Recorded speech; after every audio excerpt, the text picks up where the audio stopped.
idhabu biqamisi hadza. Pergilah kalian dengan membawa baju gamisku ini, ya. Fa'alquhu ala wajhi abi. Kemudian letakkanlah di wajah ayahku. Ya'ti basira, maka ayahku akan bisa melihat kembali. Wa'tuni bi ahlikum ajma'in. Dan datangkanlah keluarga kalian seluruhnya. Jadi Yusuf alaihissalam tahu bagaimana penderitaan ayahnya, ya.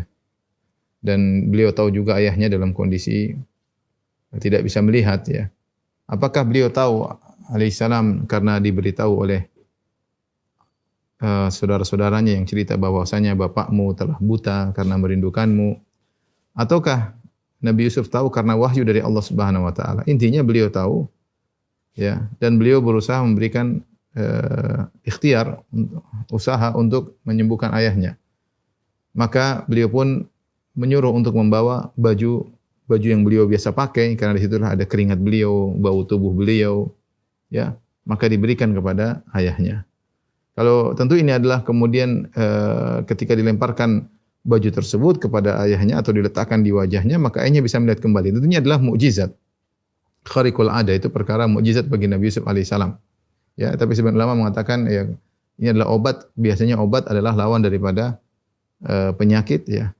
Sementara penyakit yang dialami oleh Nabi Yakub alaihissalam, ayah mereka, adalah kerinduan yang begitu mendalam kepada Nabi Yusuf alaihissalam, ya. Telah berselisih para ulama berapa tahun Nabi Yakub berpisah dengan anaknya Yusuf alaihissalam. Ada yang mengatakan 18 tahun, ada yang mengatakan 40 tahun, ada yang mengatakan 80 tahun, ada yang mengatakan 77 tahun. Intinya dia dalam kerinduan yang amat dalam, maka obatnya adalah sesuatu yang bisa melepas kerinduan tersebut, yaitu baju Nabi Yusuf disertai dengan aroma tubuh Nabi Yusuf, dan dia hafal betul, ya, aroma tubuh Nabi Yusuf alaihissalam karena begitu cinta kepada anaknya, ya. Maka Nabi Yusuf menyuruh alaihissalam agar bajunya diletakkan ke wajah ayahnya. Kata Nabi Yusuf, ya'ti basira, kalau sudah diletakkan baju di wajah ayahku, dia akan bisa melihat kembali. Ya'ti basira, ya. Bukan cuma itu, wa'tuni bi ahlikum ajma'in, datangkan seluruh keluarga kalian seluruhnya bawa kemari. Yaitu kalian, saudara-saudara kalian, bibi kalian, tante-tante kalian, semuanya bawa kemari. Ini Nabi Yusuf alaihissalam ingin menyambung silaturahmi dengan mereka, ya. Menyambung silaturahmi dengan mereka. Konon disebutkan jumlah mereka sekitar 80-an. Itu Yakub alaihissalam dengan istri-istrinya, dengan anak-anaknya, dengan kerabat-kerabatnya, semua yang ada di Palestina. Jumlahnya sekitar 80-an, dan kata Nabi Yusuf alaihissalam, bawalah mereka seluruhnya kemari, ke Mesir. Taib, setelah itu Allah melanjutkan, walamma fasalatil airu qala abuhum inni la ajidu riha Yusuf laula an tufannidun. Tatkala fasalatil air, tatkala rombongan kakak-kakak Yusuf yang disuruh Yusuf untuk pulang ke Palestina, fasalat artinya meninggalkan, yaitu meninggalkan kota Mesir. Baru meninggalkan kota Mesir, kemudian Nabi Yakub alaihissalam mencium aroma Nabi Yusuf alaihissalam, padahal jarak begitu jauh, ya, entah berapa ribu kilometer, ya. Intinya antara Mesir dengan Palestina adalah jarak yang sangat jauh, ya.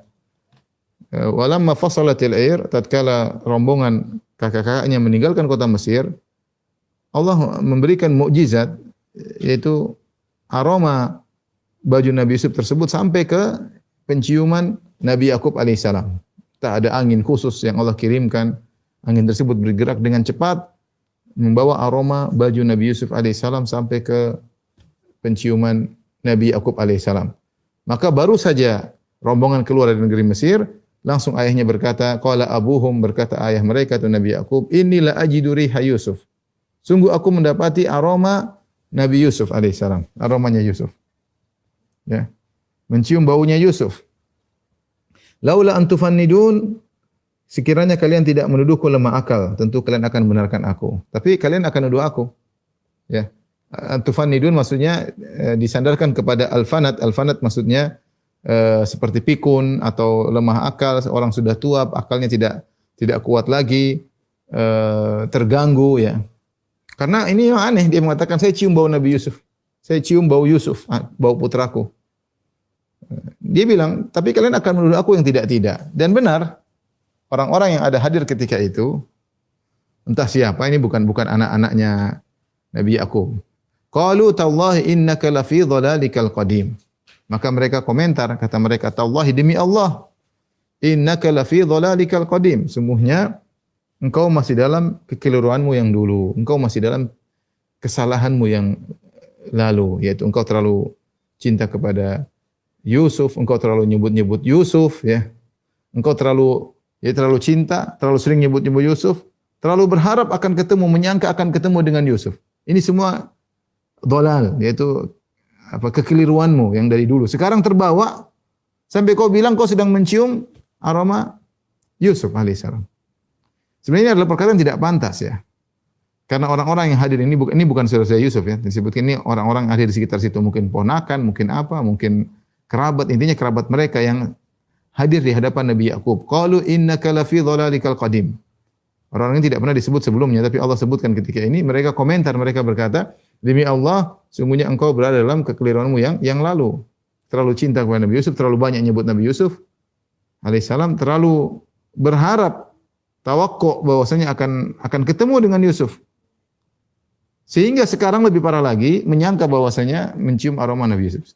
Seharusnya mereka tidak pantas mengucapkan ini kepada Nabi Yakub. Karena Nabi Yakub nabi. Harusnya mereka kalau tahu itu nabi, mukjizat itu wajar ada mukjizat. Allah memberikan sesuatu yang ajaib itu biasa karena Yakub adalah seorang nabi. Tapi mereka langsung memvonis mengatakan innaka lafi dhalalikal qadim. Sungguhnya engkau berada dalam kekeliruanmu yang dulu sampai terbawa sampai sekarang.